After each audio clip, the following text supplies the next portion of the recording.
पार्थ पवार जमीन व्यवहार प्रकरणात कारवाईबाबत मोठी फसवणूक। मुख्यमंत्री फडणवीसांनी 24 तासात अजित पवारांचा राजीनामा घ्यावा, अंजली दमानी यांचा अल्टिमेटम। अजित पवारांच्या राजीनाम्यासाठी दिल्लीत शहांना भेटणार। शहांनी भेटीची वेळ न दिल्यास कार्यालयाबाहेरच थांबणार। अजितदादा राजीनामा देईपर्यंत लढत राहणार, दमानी यांचा इशारा। चुकीचा शब्द वापरला, शिवराळ भाषेनंतर अजित पवारांकडून दिलगिरी व्यक्त। बारामतीपेक्षा इतर नेत्यांची शहरं भकास असल्याचं केलं होतं वक्तव्य। राज्यभरात दोन दादांच्या स्पर्धा सुरू। एक बोलतो माझ्याकडे चाव्या, एक बोलतो तिजोरी।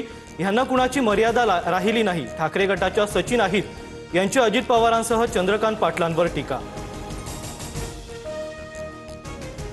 आपल्याकडे नगरविकास खातं, त्यात माल आहे। 1 तारखेला रात्री बाहेरच झोपा, लक्ष्मी येणार। शिंदे सेनेचे मंत्री गुलाबराव पाटलांच्या विधानाची चर्चा।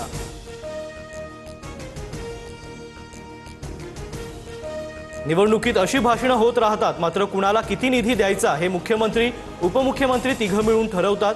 गुलाबराव पाटलांच्या वक्तव्यानंतर बावनकुळेंची प्रतिक्रिया। जोपर्यंत देवाभाऊ मुख्यमंत्री तोपर्यंत लाडकी बहीण योजना कधीच बंद होणार नाही।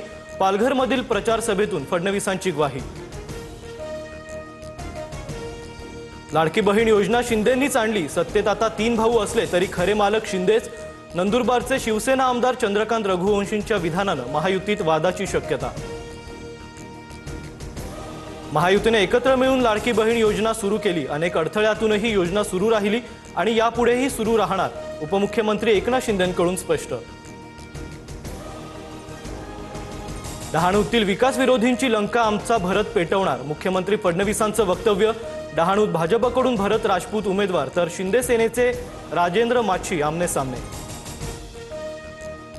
मुंबईत मतदार यादीत ठाकरेंच्या शिवसेनेच्या किशोरी पेडणेकर आणि आमदार सुनील शिंदेंचंच दुबार नाव, तर निवडणूक आयोगानं कुणाच्या घरी बसून हे कांड केलं, कारवाई झालीच पाहिजे, पेडणेकरांचा संताप।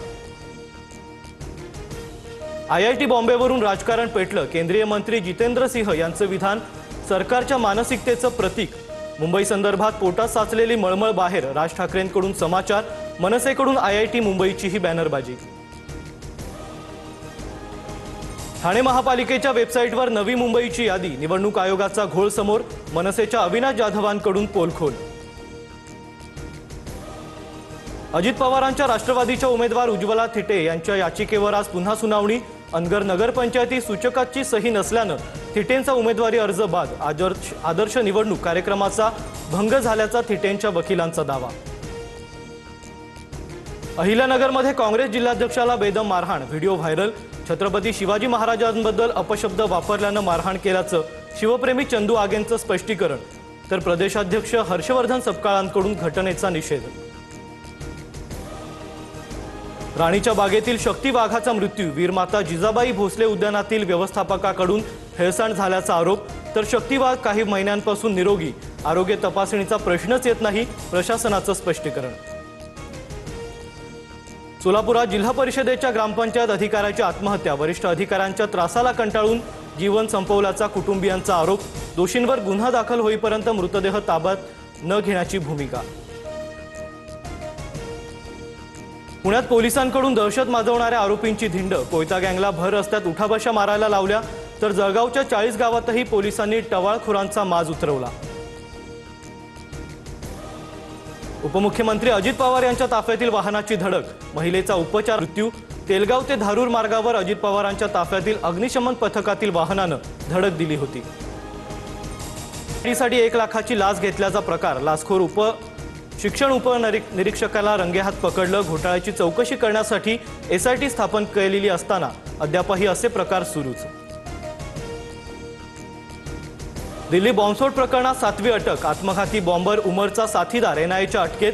अटकेतील आरोपी हरियाणाच्या धौस परिसरातील रहिवासी।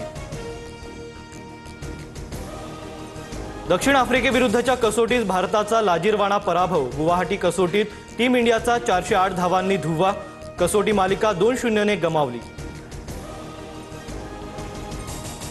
आफ्रिकेविरुद्धच्या पराभवाची जबाबदारी स्वीकारतो, दोष सर्वांचाच, पण सुरुवात माझ्यापासून, टीम इंडियाचे प्रशिक्षक गौतम गंभीर यांचं मोठं विधान।